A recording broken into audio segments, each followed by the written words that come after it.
The New York Times has once again drawn global attention for its sensationalized reporting. On March 16, columnist Zeynep Tufekci admitted that the public had been severely misled about the origins of COVID-19, attempting to whitewash the paper's earlier suppression of the lab leak theory. Then, on March 21, the paper published a bombshell headline, claiming that Elon Musk had obtained top-secret U.S.-China conflict plans. This was blasted by the Pentagon as false clickbait. President Trump went even further, calling the report fake news. Musk himself responded on X, saying, "The New York Times is pure propaganda." However, the lies spread by this self-proclaimed gold standard of journalism go far beyond this. The paper has repeatedly targeted the CCP's top enemy, Miles Guo. In 2017, Michael Forsyth published 3 or 4 articles smearing Mr. Guo, claiming his whistleblowing was unsubstantiated. In early 2020, Mr. Guo repeatedly warned in his live streams that the COVID-19 absolutely came from the Wuhan lab, but he was ignored by mainstream media outlets. Now, Tufekci's so-called reflection inadvertently validates Mr. Guo's earlier revelations. Musk's experience seems like history repeating itself with Mr. Guo. Why does the New York Times enjoy making fake news? Is it acting as a mouthpiece for the CCP? Miles Guo hit the nail on the head. The CCP spends massive sums each year to buy off the New York Times and other Western media to control the narrative. Who dare to not speak for the CCP?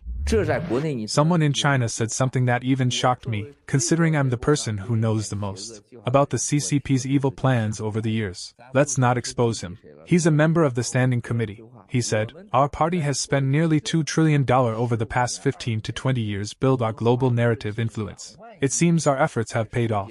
It means that over the past 15 years, more than $100 billion has been spent every year on the CCP's grand overseas propaganda campaign to buy off foreign media. No wonder you don't see anyone in the world criticizing the CCP and who wouldn't speak up for the CCP. Media outlets such as CNBC, The Wall Street Journal, The New York Times, and the Associated Press all have Chinese employees placed there by the CCP. 1 or 2 months later after their placement, they will find local U.S. reporters to attack our whistleblower movement, often running multiple segments of the same attack. Have you noticed that? The Wall Street Journal published 3 or 4 consecutive pieces, defaming me as a double agent. The Associated Press attacked me with a so-called rape case, publishing 3 or 4 reports on it. CNBC also attacked me with 3 or 4 reports. Michael Forsyth at the New York Times wrote 3 or 4 reports against me, then stopped and completely ignored me after that. Such attacks then occurred again elsewhere.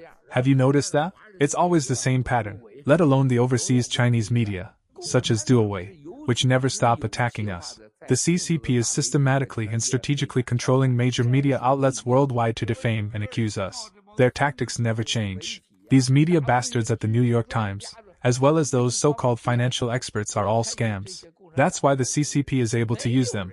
None of them is truly willing to spend money and time pursuing the truth and facts. They are all professional bureaucratic crooks.